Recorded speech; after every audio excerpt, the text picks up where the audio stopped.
Bharatiya Janata party के दफ्तर में तैयार हुए एग्जिट पोल के सारे आंकड़ों को तमाम गोदी मीडिया के टीवी चैनल से जारी करते हुए आपने कल स्पष्ट तौर पर देखा। सब ने पापा को 400 सीट के नज़दीक जाते हुए दिखा दिया है। इंडिया टीवी ने तो 401 दिखा दिया, पर एज की 400 से भी पार करने जा रहे हैं। आज सारे विपक्षी नेताओं की प्रतिक्रिया आ गई है और विपक्ष में मुख्य पार्टी कांग्रेस पार्टी ने अपना स्वयं का एग्जिट पोल जारी कर दिया है। सारे प्रदेश अध्यक्षों को जूम मीटिंग के ऊपर इकट्ठा किया और उनसे वास्तविक आंकड़े जाने।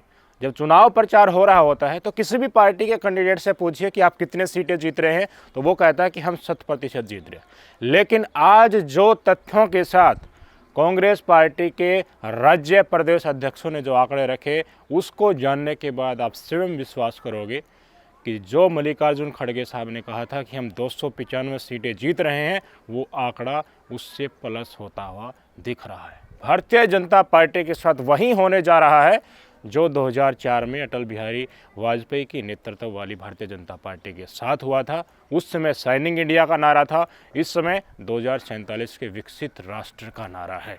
लेकिन इस बीच गोदी मीडिया ने दलाली की परिचायकता देते हुए सारी हदें पार कर दी। एग्जिट पोल के आंकड़े आते ही इन्होंने विश्वास कर लिया कि हमारे पापा फिर से कुर्सी के ऊपर बैठने जा रहे हैं। इसलिए जितने भी स्वतंत्र मीडिया वाले हैं, यूट्यूब के ऊपर देश की जनता की आवाज़ रखते हैं, गली मोहल्ले नुक्कड़ में घूम घूम कर उनसे बांट लेते हैं, उनके अंतरात्मा की बातें पूछते हैं, दुख साझा करते हैं और देश की जनता के सामने रखने की कोशिश करते हैं। उनके बारे में तिहाड़ी सुधीर चौधरी ने और अंजना ओम कश्यप ने अभद्रता स्पष्ट तौर पर की है। अंजना ओम कश्यप ने कहा कि आज तक जैसे प्रतिष्ठित चैनल के ऊपर हम इन लोगों को किस लिए तवज्जो दें, उनका जिक्र किस लिए करें।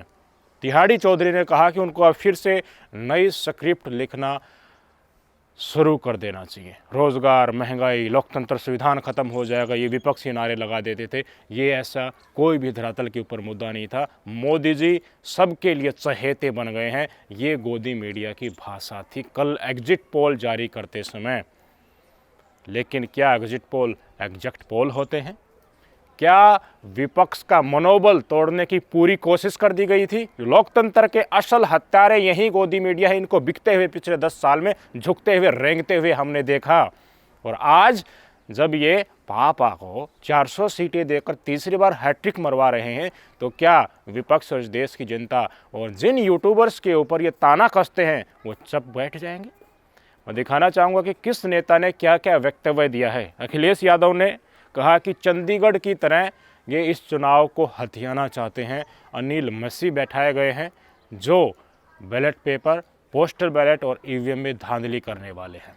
अरविंद केजरीवाल ने कहा कि शेयर मार्केट में इन लोगों ने पैसा लगा रखा है। इन झूठों के सहारे, इन दलाल मीडिया के सहारे जो पूंजीपतियों का गुलाम है, सत्ताधारी के तलवे चाटता है, रेंगता है, उनके तहत माहौल बनाया गया है ताकि मंडे को जब बाजार खुले तो बूम एक तरीके से जाए। रिटेल इन्वेस्टर, आम लोग मार्केट में पैसा लगाना चाहे लगा दें पैसा। क्यों? क्योंकि टीवी चैनल से उनको दिख जाए कि देखिए यहाँ तो बीजेपी सरकार हैट्रिक मार रही है। और जिनके चहेते थे वो 3 साढ़े 3 बजे तक जब मार्केट बंद होता है तब तक बढ़िया मुनाफा कमाएं और फटाक से लास्ट में निकल जाएं। और मंगलवार को जिनके पैसे फंस गए लास्ट में, वो फंसते फंसते चले जाएं, फिर डिप्रेशन में मार्केट आ जाए, उनको कोई लेना देना नहीं है।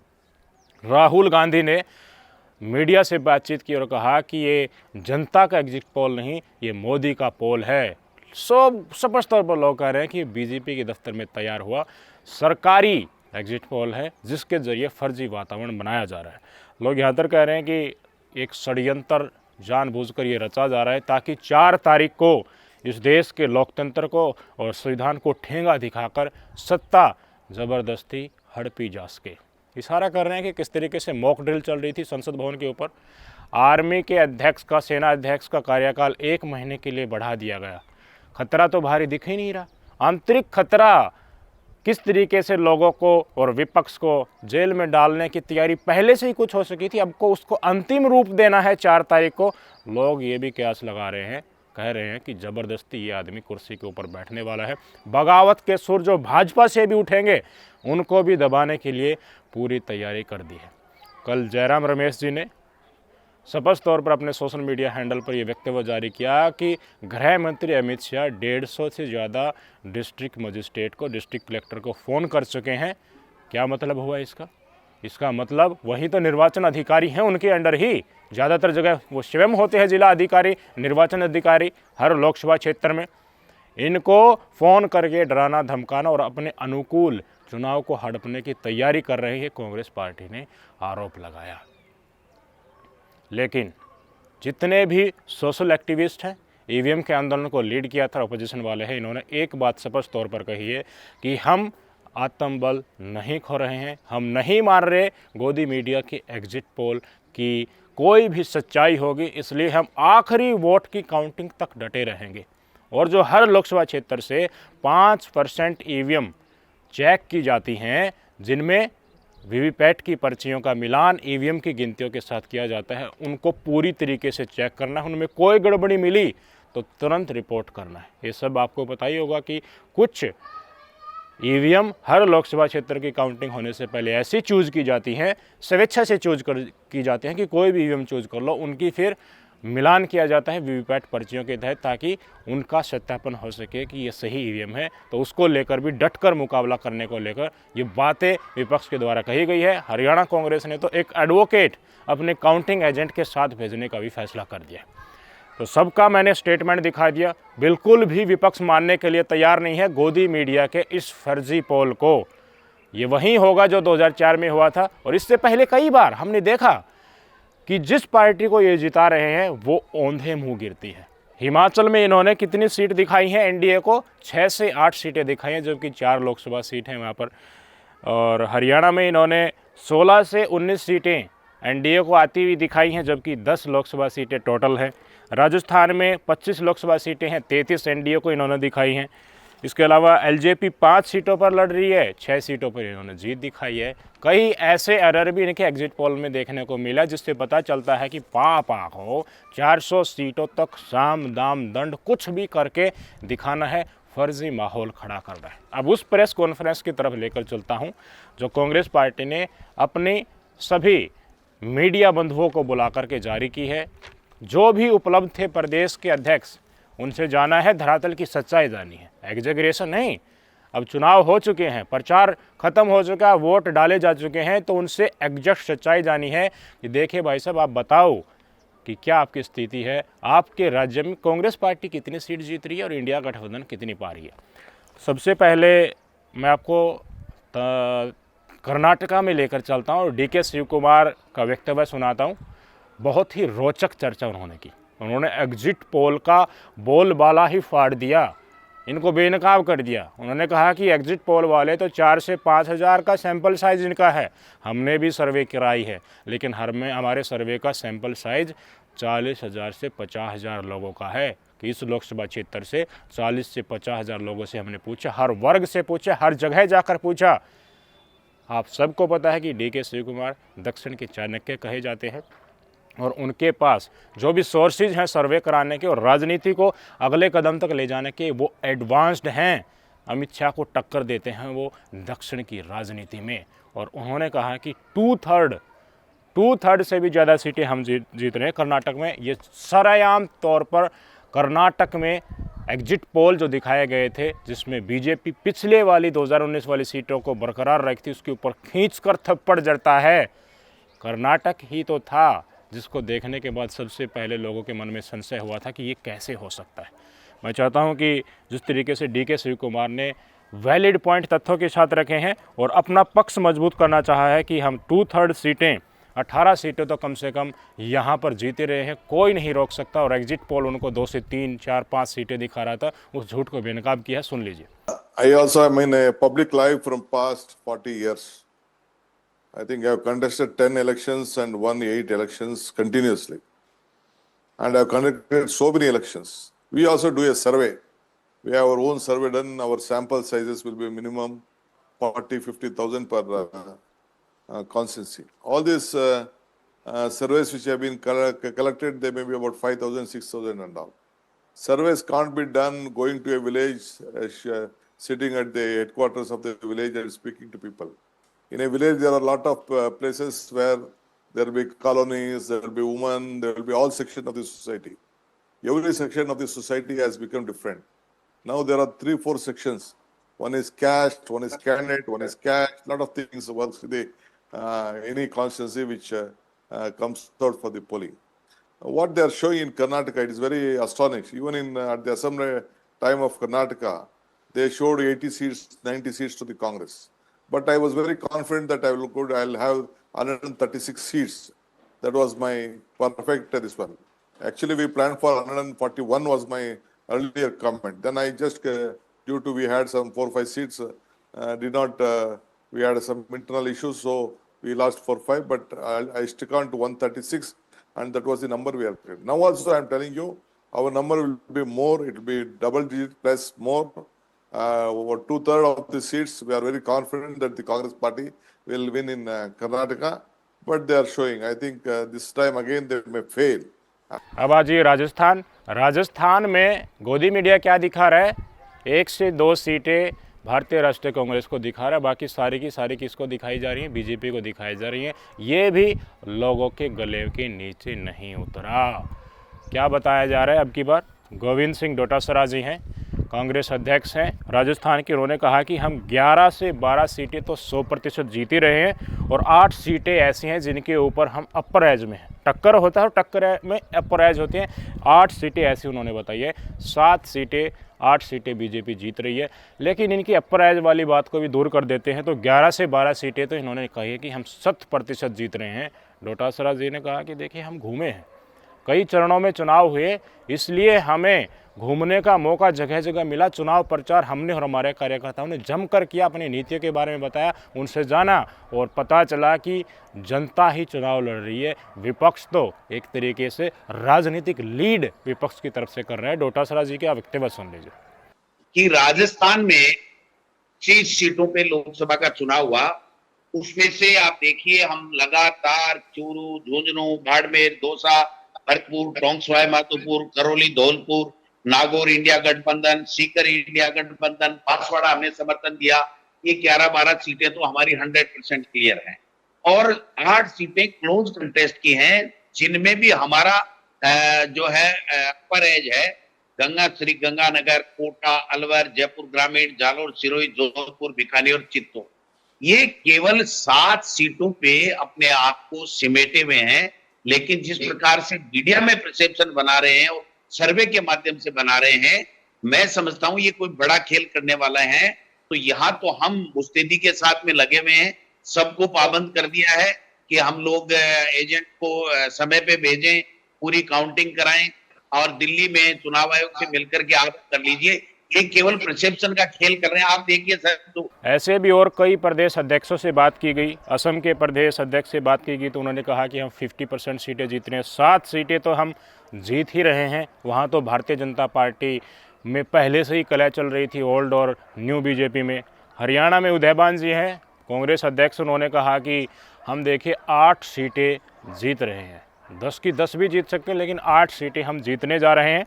गुजरात में शक्ति सिंह गोहिल जी हैं गुजरात कांग्रेस के अध्यक्ष, उन्होंने कहा 25 में से 12 सीटें हम जीतने जा रहे हैं। कुछ और सीटों के ऊपर भी टफ फाइट है। यहाँ आप और कांग्रेस का अच्छा गठबंधन रहा तो भारतीय जनता पार्टी को जिस तरीके से क्लीन स्वीप गुजरात में दिखाया जा रहा है, ये उसको मना कर रहे हैं शक्ति सिंह गोहिल जी।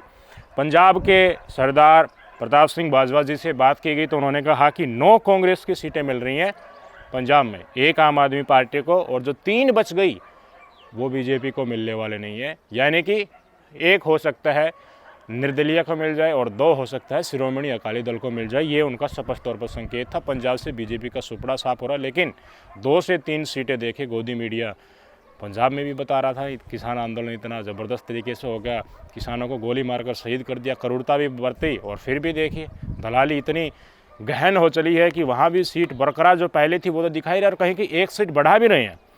उत्तर प्रदेश में अजय राय जी से बात की गई वीडियो कॉन्फ्रेंस के जरिए तो उन्होंने कहा कि 17 सीटें गठबंधन जीत रहा है। लेकिन गोदी मीडिया क्या कर रहा है, गोदी मीडिया तो 70 सीटों से भी ऊपर दिखा रहा है, 80 में से 70 से भी ऊपर जा रही है भाजपा, ये दिखाया जा रहा है। पिछली बार 62 जीती थी, अब की बार 70 से ऊपर कूदा रहे हैं। लेकिन 17 सीटें बता दी अजय राय जी ने कि हमारा गठबंधन जीत रहा है। और एक्सिस माई इंडिया के जो पोल करने वाले साहब हैं जिन्होंने आंकड़े इकट्ठे किए उन्होंने स्वयं कहा कि देखिए वेस्ट बंगाल में जो हमने पोल जारी किया है इसको लेकर मैं सबसे ज़्यादा चिंतित हूँ। वेस्ट बंगाल में तो सबसे ज़्यादा लीड इन्होंने दिखाई है, उड़ीसा में लीड दिखाई है। इसका मतलब क्या हुआ, साउथ में जो गेंद दिखाया गया था इनको और उड़ीसा और वेस्ट बंगाल में ज़बरदस्त बढ़त दिखाई गई थी भारतीय जनता पार्टी को, उसके जरिए उत्तर भारत में जहाँ जहाँ ये लूज कर रहे थे उनको कंपनसेट करने की कोशिश की गई थी, वो कोशिश धराशायी होती है। ये एग्जिट पोल स्पष्ट तौर पर सत्यता के नज़दीक लगता हुआ नज़र नहीं आता। इसके ऊपर आपको ध्यान देना चाहिए। जो छोटी छोटी बातें हैं इनसे सच्चाई अगर खंगालने की कोशिश करोगे तो निकल आती है। महाराष्ट्र में बताया गया कि महाविकास अघाड़ी जो है, पुरानी एनसीपी, असली एनसीपी लगा लीजिए और उद्धव ठाकरे गुट के द्वारा लगा लीजिए और कांग्रेस, जो तीनों का गठबंधन था, चुनाव लड़ रही थी। 38 से 40 सीटें आराम से जीत रहे हैं 48 में से। लेकिन गजब की बात है, गोदी मीडिया ने यहाँ भी ग्राफ ऐसे चढ़ा दिया, नई एनसीपी और नई एकनाथ शिंदे वाली शिवसेना को भी काफ़ी सीटें दे दी, बीजेपी को भी काफ़ी सीटें दे दी। जो भारी जूस किसी का निकाला है किसी प्रदेश की जनता का, तो वो महाराष्ट्र की जनता का इसी बीजेपी ने निकाला है। पार्टी तोड़ दी, देश की जनता के द्वारा, प्रदेश की जनता के द्वारा सरकार बनाई गई था उनको तोड़ दिया। तो रोष बहुत ज़्यादा व्याप्त है महाराष्ट्र में। किसान दुखी हैं, व्यापारी दुखी हैं।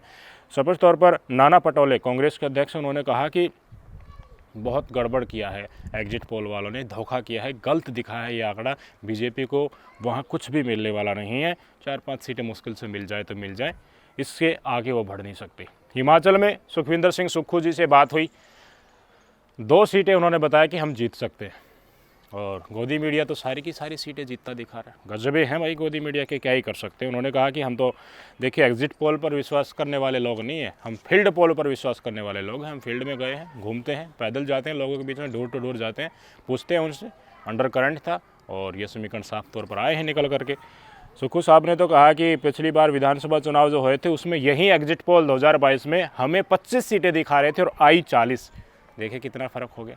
ये तो सत्यता ही है, ये तो हो चुका है। यही एक्सिस माई इंडिया 25 सीटें दिखा रहा था कांग्रेस पार्टी को हिमाचल विधानसभा चुनाव में 2022 में, और 40 सीटें आने के बाद सत्यता को सुक्खू साहब की आई, उन्होंने सरकार बनाई और इनके मुंह पर खींचकर थप्पड़ लगा।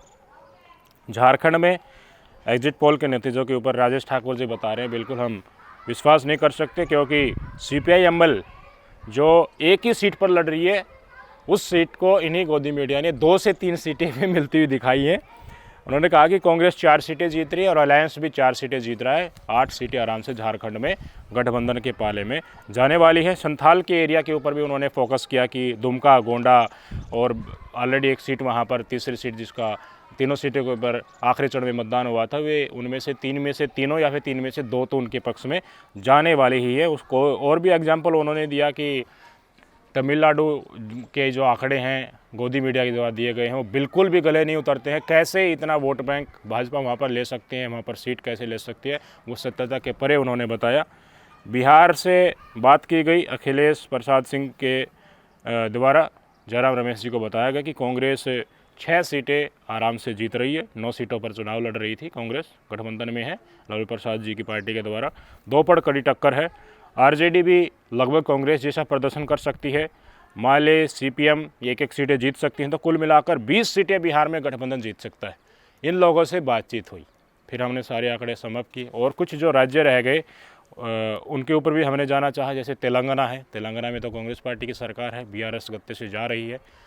गोदी मीडिया तो BJP की पाले में सारी सीटें लगभग दिखा रहा है, कांग्रेस को 3-4 दे रहा है। लेकिन ज़्यादातर सीटें तेलंगाना में किसके पाले में जाने वाली हैं आप अच्छे तरीके से समझ सकते हैं। वहाँ कांग्रेस की ऑलरेडी सरकार है। तो बंगाल के बारे में मैंने बता दिया कि यहीं ही आश्वस्त एग्जिट पोल देने वाले कह रहे हैं कि सबसे ज़्यादा कंसर्न्ड है हम बंगाल के एग्जिट पोल के बारे में कि यहाँ पर उल्टफेर हो सकता है। तमिलनाडु के बारे में, J&K में लद्दाख सीट तो इन्होंने स्वयं कहा कि कांग्रेस पार्टी के पाले में जाने वाली है। और नेशनल कॉन्फ्रेंस तो ऑलरेडी इंडिया गठबंधन के साथ है ही। तो जो 295 का आंकड़ा कल खड़गे साहब के द्वारा दिया गया था वो बनता हुआ दिख रहा है।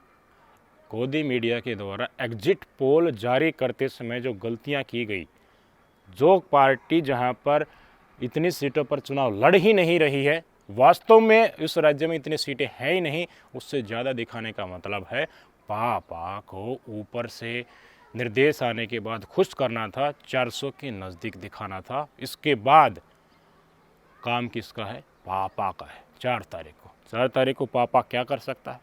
पापा मनोबल तोड़ने की कोशिश कर रहे हैं। पापा को हो सकता है पता लग गया हो कि तुम जा रहे हो, तो जाते जाते अपने पूंजीपति मित्रों को जब कल मार्केट खुलने वाला है भारी मुनाफा करवा जाओ और उस मुनाफे से, उस पैसे से सरकारें तोड़ने की कोशिश करो, छत्रपों को अपने साथ लेकर आओ। हो सकता है साम दाम दंड भेद करके तुम्हारी सरकार बन जाए। हो सकता है पापा आर्मी का इस्तेमाल करे, पुलिस का इस्तेमाल करे, ज़बरदस्ती कुर्सी के ऊपर बैठे।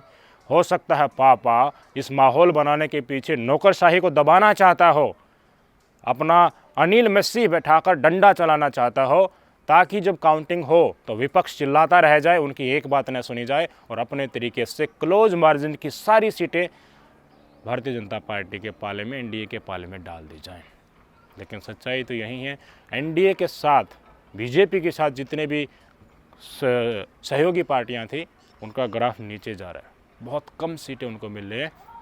और मुझे बताइए कि चीख चीख कर, चिल्ला चिल्ला कर एनडीए को 400 पार ले जा रहे हैं, क्या गारंटी है टीडीपी वाले चंद्रबाबू नायडू 4 तारीख के नतीजे आने के बाद इनके साथ आएंगे? क्या गारंटी है कि नीतीश कुमार इनके साथ आएंगे? बताइए मुझे। और तो बच गया सब कुछ, छोटी छोटी पार्टियां बच गई, एक एक सीट उनको पता नहीं आएंगी या नहीं आएंगी। तो फिर किस को 400 पार कराने जा रही हैं? क्षेत्रीय पार्टियां तो जो इनके साथ गया है वही ख़त्म हो गया है। इनके साथ कोई भी गठबंधन के साथ रहा तो वो मजबूरी में रहा है, स्वायत्तता से या स्वतंत्रता से और दिल से इनके साथ बना हुआ नहीं हुआ। जब भी उनको मौका मिलेगा तो भागेंगे इनसे दूर। सबको पता है कि ये क्षेत्रीय पार्टियों को ख़त्म करने जा रही हैं और ये चुनाव छत्रपों के लिए, अगर भाजपा फिर से साम दाम दंड भर के सत्ता में आती है तो आखिरी चुनाव छत्रपों के लिए हो सकता है। उसके बाद मुख्य पार्टियां ही, जैसे कांग्रेस पार्टी, आम आदमी पार्टी, भारतीय जनता पार्टी, ये रह जाएंगे। इनको छत्रपों को ख़त्म करने के बाद इनसे भी डील कर लिया जाएगा। डेफिनेटली ये होने वाला है, समीकरण आ गए हैं। तो इसलिए छत्रप अपनी जान और पार्टी बचाने की कोशिश करेंगे, राजनीतिक आधार बचाने के लिए जी जान लौटा देंगे, नहीं जाएंगे इनके साथ। जो पापा को खुश करने के लिए 400 सीटें दी जा रही हैं, वो सिर्फ और सिर्फ फर्जी माहौल बनाने के लिए कोशिश की जा रही है। देखना होगा, कांग्रेस के लिए भी अस्तित्व की लड़ाई है, अब कितना उभर पाते हैं। लेकिन एक बात विपक्ष को भी ध्यान देनी चाहिए कि अगर आपके कार्यकर्ताओं ने अब की बार इतना जोर लगाया है, ग्राउंड पे जाकर प्रचार किया है, लोकतंत्र और संविधान के बचाने के लिए मेहनत की है, तो उनको भी जगह देनी चाहिए। कांग्रेस पार्टी और भारतीय जनता पार्टी में आप नज़र दौड़ाइए, किसी भी स्टेट में दौड़ाइए, तो ये बिल्कुल स्पष्ट होता है कि इस राज्य में अगर कांग्रेस की सरकार आई तो देखिए मुख्यमंत्री ये बनेगा। हरियाणा में पता है हुड्डा परिवार से मुख्यमंत्री बनेगा, राजस्थान में पता है गहलोत साहब या सचिन पायलट मुख्यमंत्री बनेंगे। लेकिन मुझे बताइए, भारतीय जनता पार्टी का जो राज्य है, वहाँ आप पहले अंदाज़ा लगा सकते हैं कि यहाँ भाजपा की सरकार आई तो वहीं मुख्यमंत्री बनेगा। हर नए ब्लड को मौका दीजिए, नया लीडरशिप अगर इन 5-6 सालों में विपक्ष तैयार नहीं कर पाया तो पुराने वाले जेल जाते रहेंगे, खाली हो जाएगा विपक्ष। जोशीले और अपनी बात निडरता के साथ कहने वाले नेता इन पार्टियों में कम रह जाएंगे। उसके बाद नेता ही नहीं रहेंगे तो पार्टी कहाँ बचेगी। इस बात के ऊपर विपक्ष को पहले, कई दिनों से पहले काम करना शुरू कर देना चाहिए था, लेकिन अब भी देर नहीं है, लग जाना चाहिए। नहीं तो मजबूर होकर जो परिस्थितियां भाजपा बना देगी, उन्हीं में विपक्ष का एक न एक दिन दम घुट सकता है। इसलिए सचेत होने की एटमोस्ट ज़रूरत है। नए ब्लड को मौका दीजिए, लोकसभा में टिकट दीजिए, विधानसभा में अच्छे अच्छे पद दीजिए। जो ठेकेदार बने बैठे हैं कि इस सरकार आते ही यही मुख्यमंत्री और गृह मंत्री बनेंगे, इन्हीं के विधायक, रिश्तेदार, मंत्री बनेंगे, इस पटकथा को भूलिए, भविष्य दिखाइए। कार्यकर्ताओं को भविष्य दिखाओगे तो फिर उस चक्कर को छोड़ देंगे कि मेरा काम निकल जाए, जिससे भ्रष्टाचार भी कम होगा। ये धरातल की सच्चाई है। नमस्कार।